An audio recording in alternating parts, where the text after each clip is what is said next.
The first book in the Bible is a book you've probably heard of. It's called Genesis. Genesis comes from a Hebrew word. It's pronounced reshit, and it just means beginning. Now, there's a lot of stories from the book of Genesis, and it's easy just to pull out a specific story and try to tell you what it might mean. But we think the best way to understand this book is to look at the book as a whole and show you how the whole thing is designed. The book is designed to fall into two main parts. You have chapters 1 through 11, which is telling the story of God and the whole world.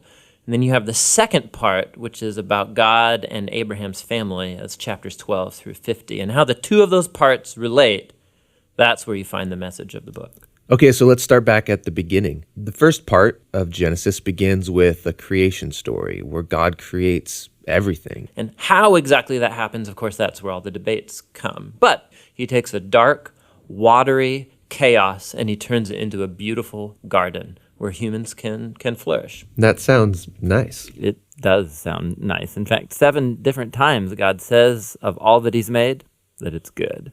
And this is where we meet the first human characters in the Bible, Adam and Eve. They're both individual characters, but they're also representative. Adam is the Hebrew word for humanity, and Eve is the Hebrew word for life. And God creates them in his image. In other words, humanity reflects, or is meant to reflect, the creativity, the goodness, and character of the Creator out into the world that he's made. And they're supposed to reproduce and make cultures and neighborhoods and art and gardens and everything else. But he gives them a moral choice about how they're going to go about building this world. And this is what the tree of the knowledge of good and evil is all about. And he tells them, don't eat of the fruit of this tree or you will die. What's that all about?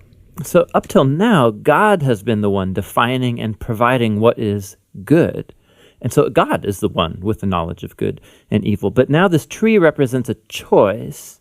Will the humans trust God's definition of good and evil, or are they going to seize the opportunity and define good and evil for themselves? And Adam and Eve eat the fruit. This is the core biblical explanation for that concept of sin, that desire to call the shots myself.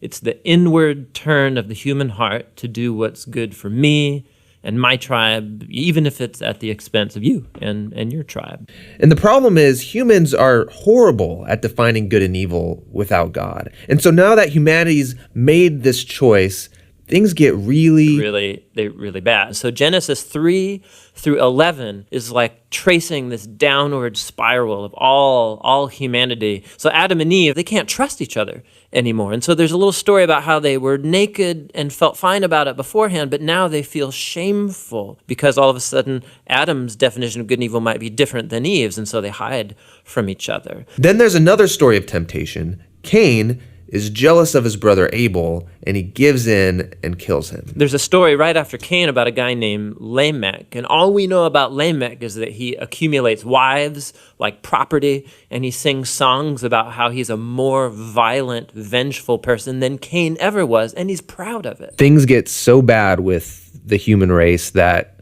we see God decide to just wipe us out. Yeah, we typically think of the flood story is about God being angry, but it actually begins with God's sadness and grief about the state of his world. And so out of his passion to preserve the goodness of his world, he washes it clean with the flood. But there's a glimmer of hope. He chooses Noah and his whole family, and he saves them on this boat. Yeah, don't forget about the animals. Right, and the animals.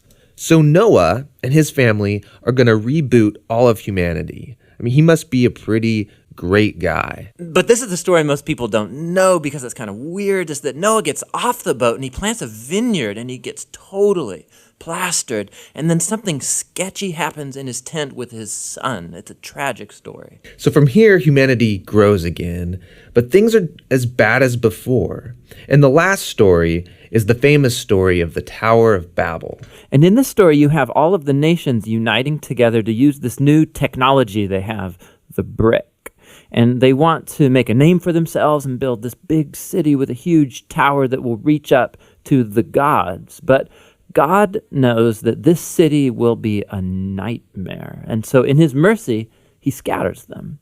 And all of these stories, they're underlining the same basic idea. When humans seize autonomy from God, when they define good and evil for themselves, it results in a world of tragedy and death. And this leaves you wondering, is there any hope for humanity? Yes, yeah, there is. It's the very next story that answers that question. It's the beginning of God's mission to rescue and restore his world.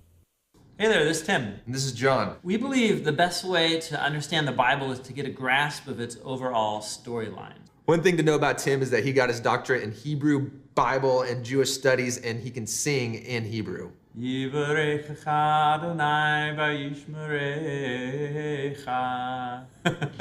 nonprofit, and we'd love to make more videos. So if you like these videos, we'd love your help reaching our next goal. Even a couple dollars would really be helpful. And you can download full resolution videos or like study guides, discussion guides at jointhebibleproject.com. It's all for free at jointhebibleproject.com.